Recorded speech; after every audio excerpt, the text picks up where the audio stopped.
નમસ્કાર, હું હર્ષ Rathod, India news ગુજરાતમાં આપનું સ્વાગત છે। સમાચારની શરૂઆત કરીશું મોટા સમાચારથી। વાત કરીશું આપણે બ્રેકિંગ ન્યૂઝ આવી રહ્યા છે, મળી રહ્યા છે।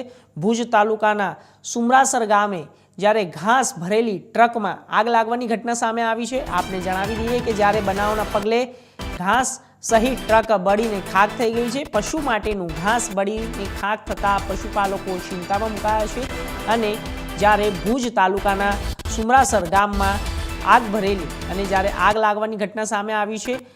ગાડીની અંદર ટ્રકની અંદર જે ઘાસનો પૂળો હતો તે બળીને હવે ખાક થઈ ગયો છે। તો આગના પગલે ધુમાડાના ગોટે ગોટા આકાશમાં પણ દૂર દૂર સુધી ઊંચા જોવા મળ્યા હતા। પશુ માટેનું ઘાસ બળીને હવે ખાક થતા પશુપાલકો ચિંતામાં મુકાયા છે।